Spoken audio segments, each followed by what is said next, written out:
Hello, everyone, and welcome again to another Teacher Joseph podcast.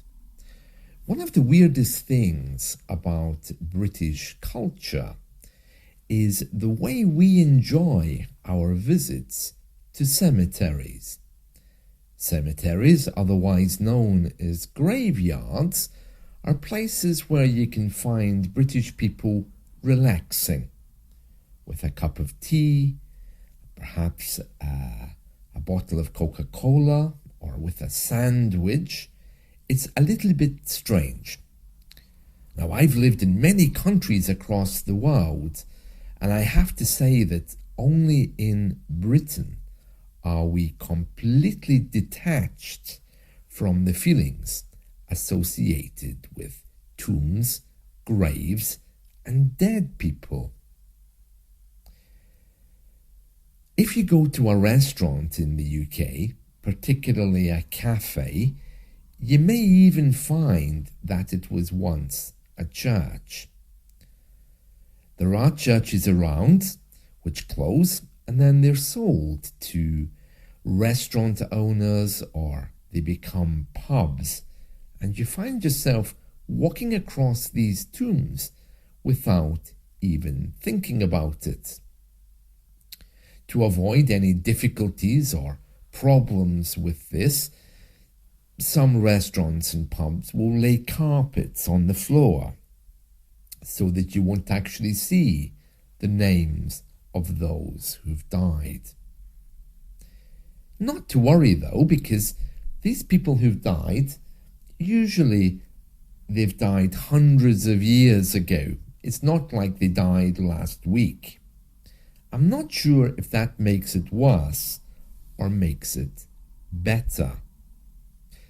Getting back to my point though about outdoor cemeteries and tombs and these things, British people do enjoy spending time in them. If you are on a break from work and you have a cemetery nearby, it's a perfect place to go to enjoy some peace and quiet. And if you live in a city which is all built up, the cemetery offers you green space, and you can simply wander around there and reflect on the shortness of life. British people don't seem at all to be troubled sitting in a restaurant next to a wall with someone's name on it, knowing well that they're buried close by.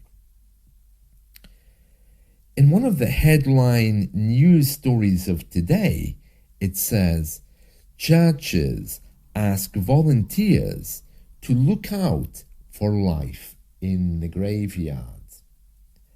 Now, when I read this story, first of all, I was troubled by it because I was assuming it was referring to drunk people who've fallen in the graveyard, because sometimes you take a shortcut to go home, you pass through the cemetery, you might have a little accident, either you fall into a grave or you fall asleep there. That's not what the story is saying.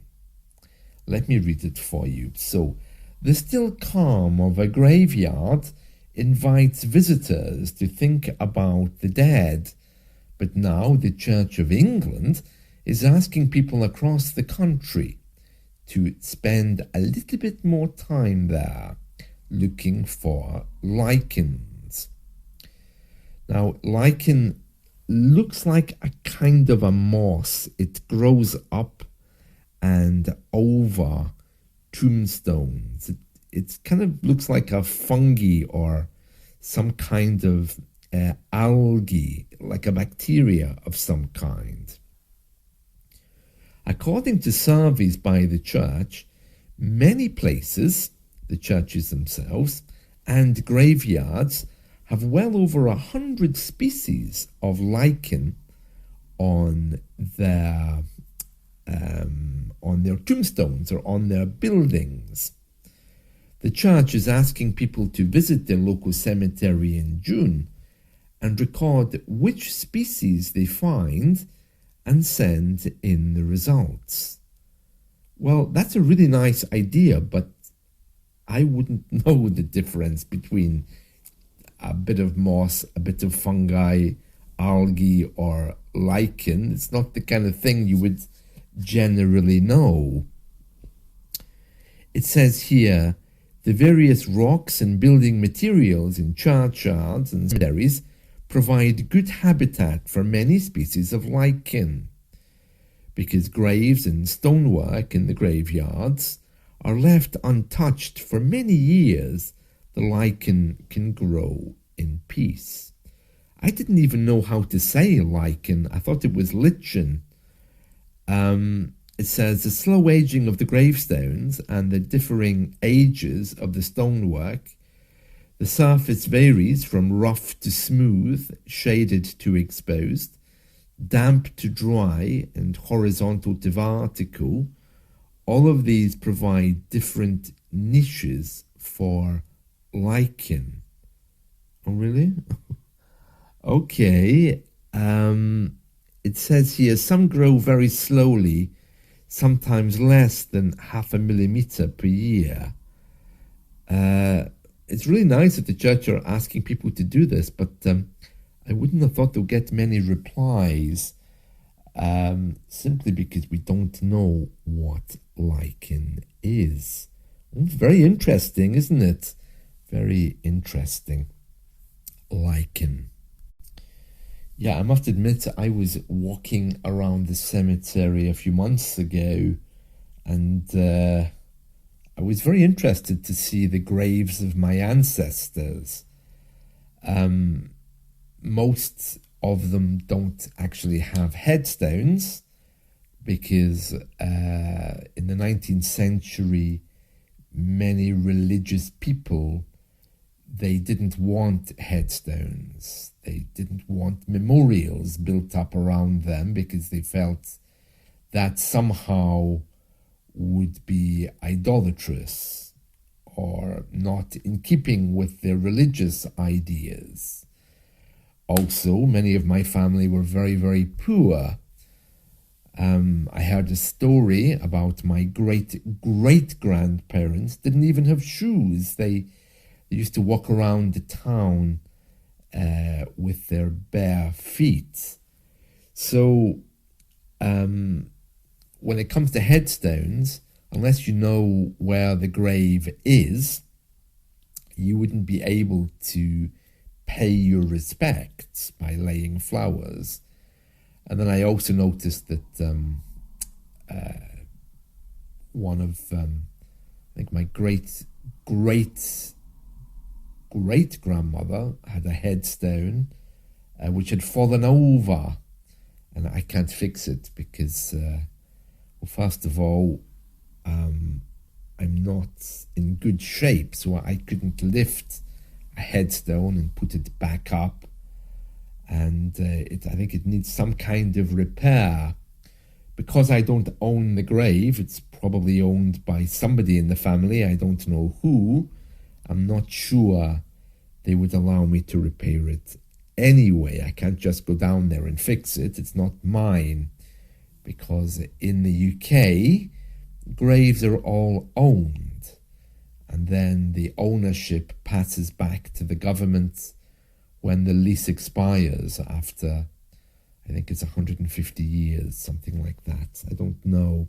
So very interesting, very interesting. And speaking of dead things, as you probably know, our Royal Mail, our postal service, isn't doing too well, especially after the recent scandal where they accused many people of stealing money. And now they're trying to sort that out. Well, it's up for sale, and it looks like it's going to be bought by a businessman from the Czech Republic, a Czech billionaire called Daniel Kretinsky. Apologies for poor pronunciation there. Our government is saying, well, if he is able to agree to our demands, then we will sell it to him. but there will be security checks, which means it will be a lengthy process. It says here, the prospect of a foreign buyout of one of the oldest parts of the UK's infrastructure has caused alarm amongst unions, MPs, postal workers, campaigners, who fear that less profitable parts of the 508-year-old service could be cut back. But the government is saying that they will ensure that they will only sell it if a lot of promises are made. Of course, because this was an old government department, it has a very strong union. The Communication Workers Union, the biggest union representing Royal Mail workers, has warned that it will be taking industrial action if it feels that there will be any cutback on workers' pay or employment conditions. The government introduced the National Security and Investment Law in 2022 to allow the government to get directly involved where certain sectors try to sell particular things. Let me just say that again. The government introduced the National Security and Investment Act in 2022 to allow it to intervene in takeovers in certain sectors. Yeah, so it just means that it will be involved to ensure that such an old British company will get a really good deal if it's being sold to a foreign investor. So, big changes there. So that's it from me for today. I hope you've enjoyed this, and let's talk again soon. See you. Bye.